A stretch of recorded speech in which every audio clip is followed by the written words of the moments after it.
મિત્રો, લખતર જે ગુજરાત રાજ્યના સુરેન્દ્રનગર જિલ્લાનો લખતર તાલુકો છે, જેનો ઇતિહાસ 16મી સદીથી શરૂ થાય છે.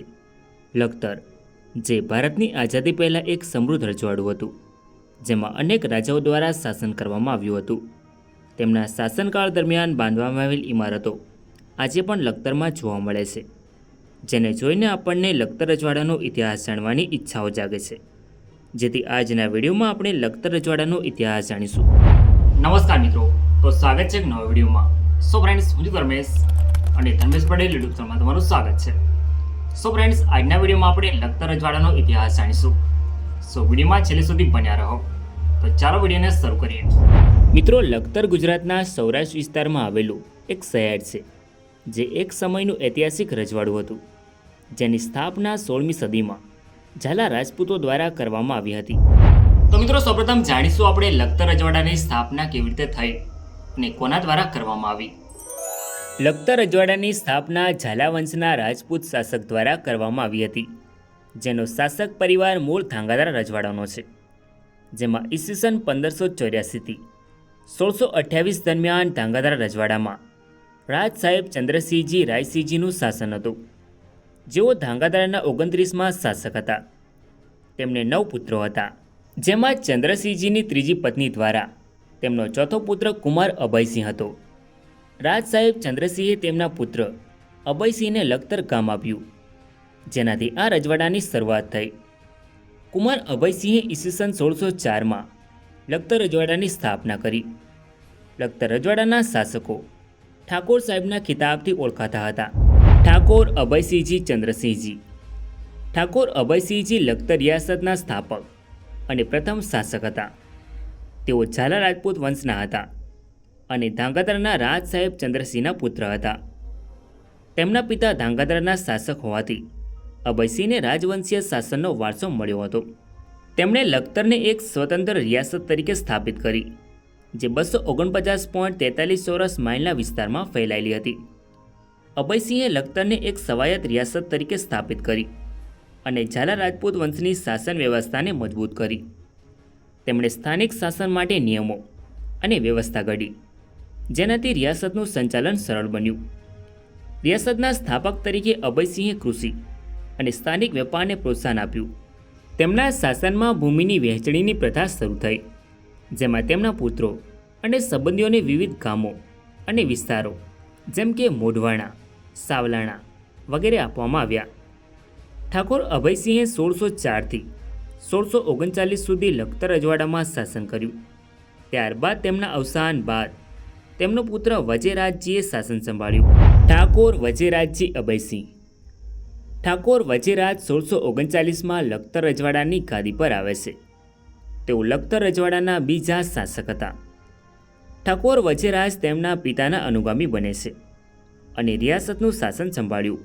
વજેરાજજીએ લખતરના વહીવટને મજબૂત કરવા માટે સંસ્થાકીય ઢાંચો વિકસાવ્યો. લખતરની ભૌગોલિક સ્થિતિને ધ્યાનમાં રાખીને વેપાર અને કૃષિને પ્રોત્સાહન આપ્યું. વજેરાજના શાસનકાળમાં લખતરને એક સ્થિર અને સમૃદ્ધ રાજ્ય તરીકે સ્થાપિત કર્યું. તેમણે 1639થી 1665 સુધી લખતર રજવાડામાં શાસન કર્યું. ત્યારબાદ તેમના અવસાન બાદ તેમના પુત્ર શેષમલજીએ 1665માં શાસન સંભાળ્યું. ઠાકોર શેષમલજી વજેરાજ. ઠાકોર શેષમલજી 1665માં લખતર રજવાડાની ગાદી પર આવે છે. તેઓ લખતર રજવાડાના ત્રીજા શાસક હતા. શેષમલજીએ તેમના પિતા વજેરાજ પાસેથી રાજગાદી સંભાળી. તેમણે 1665થી 1696 સુધી લખતર રજવાડામાં શાસન કર્યું. ત્યારબાદ ઠાકોર શેષમલજીના અવસાન બાદ તેમનો પુત્ર ગોપાલસિંહ 1696માં ગાદી પર આવે છે. ઠાકોર ગોપાલસિંહ શેષમલજી. ઠાકોર ગોપાલસિંહ 1696માં લખતર રજવાડાની ગાદી પર આવે છે. તેઓ લખતર રજવાડાના ચોથા શાસક હતા. ઠાકોર ગોપાલસિંહે લખતરના વહીવટને મજબૂત કર્યો, જેમાં જમીનનું વિભાજન અને સ્થાનિક શાસનની વ્યવસ્થા સામેલ હતી. તેમણે તેમના પુત્રોને લરખડિયા અને સાકર જેવા વિવિધ ગામોની જવાબદારી સોંપી હતી. ઠાકોર ગોપાલસિંહે વર્ષ 1696થી 1714 સુધી લખતર રજવાડામાં શાસન કર્યું. ત્યારબાદ તેમના અવસાન બાદ તેમનો પુત્ર કરણસિંહ લખતરની ગાદી સંભાળે છે. ઠાકોર કરણસિંહજી ગોપાલસિંહ. ઠાકોર કરણસિંહજી 1714માં લખતર રજવાડાની ગાદી પર આવે છે. તેઓ લખતર રજવાડાના 5મા શાસક હતા. ઠાકોર કરણસિંહે 1714થી 1741 સુધી લખતર રજવાડામાં શાસન કર્યું. ત્યારબાદ તેમના અવસાન બાદ તેમના પુત્ર અભયરાજ લખતરની ગાદી સંભાળે છે. ઠાકોર અભયરાજજી કરણસિંહ. ઠાકોર અભયરાજજી 1741માં લખતર રજવાડાની ગાદી પર આવે છે. તેઓ લખતર રજવાડાના 6ઠા શાસક હતા. ઠાકોર અભયરાજના શાસનકાળ દરમિયાન લખતર રજવાડામાં વહીવટ સુધારાઓ થયા હતા. તેમણે 1741થી 1769 સુધી લખતર રજવાડામાં શાસન કર્યું. ત્યારબાદ તેમના અવસાન બાદ તેમનો પુત્ર રાયધનજી લખતરની ગાદી સંભાળે છે. ઠાકોર રાયધનજી અભયરાજ. ઠાકોર રાયધનજી 1769માં લખતર રજવાડાની ગાદી પર આવે છે. તેઓ લખતર રજવાડાના 7મા શાસક હતા. રાયધનજીનું શાસન લખતરના વિકાસ માટે મહત્વનું હતું. તેમણે રજવાડાની વહીવટ અને ન્યાયિક વ્યવસ્થાને મજબૂત કરી.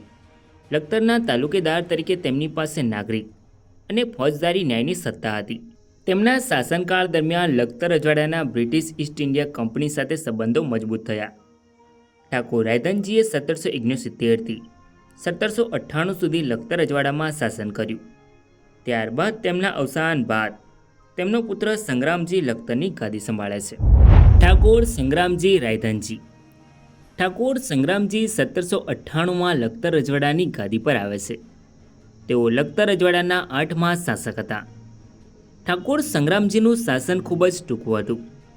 1 વર્ષના શાસનમાં તેમનું અવસાન થાય છે, જેથી તેમના ભાઈ ચંદ્રસિંહજી લખતરની ગાદી સંભાળે છે. ઠાકોર ચંદ્રસિંહજી રાયધનજી. ઠાકોર ચંદ્રસિંહજી 1798માં લખતર રજવાડાની ગાદી પર આવે છે. તેઓ લખતર રજવાડાના 9મા શાસક હતા.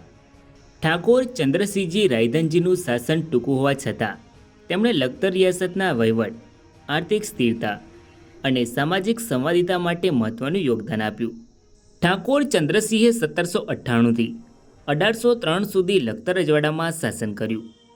ત્યારબાદ તેમના અવસાન બાદ તેમનો પુત્ર પૃથ્વીરાજ લખતરની ગાદી સંભાળે છે. ઠાકોર પૃથ્વીરાજજી ચંદ્રસિંહ. ઠાકોર પૃથ્વીરાજજી 1803માં લખતર રજવાડાની ગાદી પર આવે છે. તેઓ લખતર રજવાડાના 10મા શાસક હતા. ઠાકોર પૃથ્વીરાજને એક પુત્ર હતો, કુમાર વજેરાજ, જે પાછળથી તેમના અનુગામી બને છે. જ્યારે તેમની પુત્રી ગેનાબાઈના લગ્ન બરોડાના મહારાજા ગાયકવાડ ગોવિંદરાવ સાથે થયા હતા. તેમણે 1803થી 1835 સુધી લખતર રજવાડામાં શાસન કર્યું. ત્યારબાદ તેમનું અવસાન થાય છે. ઠાકોર વજેરાજજી પૃથ્વીરાજ. ઠાકોર વજેરાજ 1835માં લખતર રજવાડાની ગાદી પર આવે છે. તેઓ લખતર રજવાડાના 11મા શાસક હતા. વજેરાજનો શાસનકાળ બ્રિટિશ રાજના પ્રભાવ હેઠળ હતો, જેમાં રિયાસતો પરોક્ષ રીતે બ્રિટિશ શાસન હેઠળ હતી. લખતર રિયાસતની અર્થવ્યવસ્થા મુખ્યત્વે ખેતી આધારિત હતી, જેથી ઠાકોર વજેરાજજીએ ખેડૂતોને સમર્થન આપવા અને ઉત્પાદન વધારવા માટે સિંચાઈની સુવિધાઓ પર ધ્યાન આપ્યું. ઠાકોર વજેરાજનું શાસન લખતર રિયાસતના ઇતિહાસમાં એક મહત્વપૂર્ણ તબક્કો હતો. તેમના યોગદાને રિયાસતની આર્થિક અને સામાજિક પ્રગતિમાં મદદ કરી. ઠાકોર વજેરાજજીને 2 પુત્રો હતા. સૌથી મોટો પુત્ર અખેરાજ હતો, પરંતુ તેઓ તેમના શાસનકાળ દરમિયાન મૃત્યુ પામે છે, જેથી તેમનો બીજો પુત્ર કરણસિંહ તેમનો વારસદાર બને છે. ઠાકોર વજેરાજજીએ 1835થી 1846 સુધી લખતર રજવાડામાં શાસન કર્યું. ત્યારબાદ તેમના અવસાન બાદ તેમનો પુત્ર કરણસિંહ ગાદી સંભાળે છે.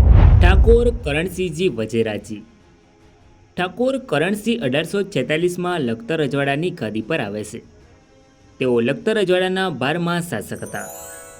ઠાકોર કરણસિંહનો જન્મ 10 જાન્યુઆરી 1846ના રોજ થયો હતો.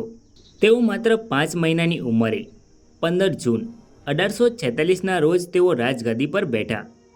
તેમનું 18 વર્ષનું શાસન ભારતીય ઇતિહાસમાં સૌથી લાંબા શાસનોમાંનું એક છે. બ્રિટિશ રાજ દરમિયાન લખતર રિયાસત બ્રિટિશ સર્વોપરિત્વ હેઠળ ચાલતી હતી, જેમાં આંતરિક સ્વાયત્તતા હતી, પરંતુ બાહ્ય બાબતો બ્રિટિશ સરકાર નિયંત્રિત કરતી હતી. ઠાકોર કરણસિંહજી 1911માં દિલ્હી દરબારમાં હાજર રહ્યા હતા, જ્યાં તેમને companion of the order of the star of India CSIનો ખિતાબ એનાયત કરવામાં આવ્યો હતો. ઠાકોર કરણસિંહજીએ લખતર શહેરની ફરતે ગઢ બંધાવડાવ્યો હતો. આ ગઢનો હેતુ પ્રજાની સુરક્ષાનો હતો. લખતર ગામ ફરતે આવેલો કિલ્લો આજે પણ લગભગ 140 વર્ષથી અડીખમ ઊભો છે. મિત્રો, 1917ની જળ હોનારત સમયે લખતરના ગઢે શહેરને વિનાશથી બચાવ્યું હતું. આ કિલ્લાને કારણે લખતરમાં કંઈ જ વધારે નુકસાન ન થયું. આ કિલ્લો આજે પણ લખતરમાં જોવા મળે છે. ઠાકોર કરણસિંહે 1846થી 1924 સુધી લખતર રજવાડામાં શાસન કર્યું. ત્યારબાદ તેમના અવસાન બાદ તેમનો પુત્ર બલવીરસિંહ લખતરની ગાદી સંભાળે છે. ઠાકોર બલવીરસિંહ કરણસિંહ. ઠાકોર બલવીરસિંહ 1924માં લખતર રજવાડાની ગાદી પર આવે છે. તેઓ લખતર રજવાડાના 13મા શાસક હતા. ઠાકોર બલવીરસિંહે રાજકોટની રાજકુમાર કોલેજમાં અભ્યાસ કર્યો હતો. તેમણે મૂળીના ઠાકોર સરતાનસિંહની પુત્રી સાથે લગ્ન કર્યા હતા. ઠાકોર બલવીરસિંહે 1924થી 1940 સુધી લખતર રજવાડામાં શાસન કર્યું હતું. ત્યારબાદ તેમના અવસાન બાદ તેમનો પુત્ર ઇન્દ્રસિંહ લખતરની ગાદી સંભાળે છે. ઠાકોર ઇન્દ્રસિંહજી બલવીરસિંહ. ઠાકોર ઇન્દ્રસિંહ 1940માં લખતર રજવાડાની ગાદી પર આવે છે. તેઓ લખતર રજવાડાના 14મા અને છેલ્લા શાસક હતા. મિત્રો, ભારત દેશમાં 1947 સુધી અંગ્રેજોનું શાસન રહ્યું હતું, જેમાં લખતર રજવાડું કાઠિયાવાડ એજન્સીમાં આવતું હતું. ત્યારબાદ 1947માં ભારત દેશ અંગ્રેજોના શાસનમાંથી આઝાદ થયો. ત્યારે ભારતનું વિભાજન થયું. ત્યારે ભારતના ભૂતપૂર્વ મૂળ રાજ્યોને નવા રચાયેલા ભારત સંઘ અને પાકિસ્તાન ગમે તે એકસાથે જોડાવાનો વિકલ્પ આપવામાં આવ્યો હતો. ત્યારે લખતર રજવાડાના છેલ્લા શાસક ઠાકોર ઇન્દ્રસિંહજીએ લખતર રજવાડાને ભારત સંઘમાં સામેલ કર્યું, જે આજે ગુજરાત રાજ્યના સુરેન્દ્રનગર જિલ્લાનો લખતર તાલુકો છે. મિત્રો, લખતર રજવાડું કુલ 247.43 સ્ક્વેર માઇલ વિસ્તારમાં ફેલાયેલું હતું અને 1941માં લખતરની વસ્તી 26,780 હતી. લખતર રજવાડું ઘણા નાના મોટા રજવાડાઓને અડીને હતું, જેમાં ધાંગધ્રા, વઢવાણ અને લીંબડી જેવા રજવાડાઓની સીમા અડીને હતી. લખતર રજવાડાના શાસકો લખતર પેલેસમાં રહેતા હતા, જે વર્ષોથી રાજવી પરિવારનું નિવાસસ્થાન હતું. મિત્રો, આ છે લખતર રજવાડાના શાસકોની કોર્ટ ફી, જે તમે સ્ક્રીન પર જોઈ શકો છો. જ્યારે આ છે લખતર રજવાડાનો સિમ્બોલ.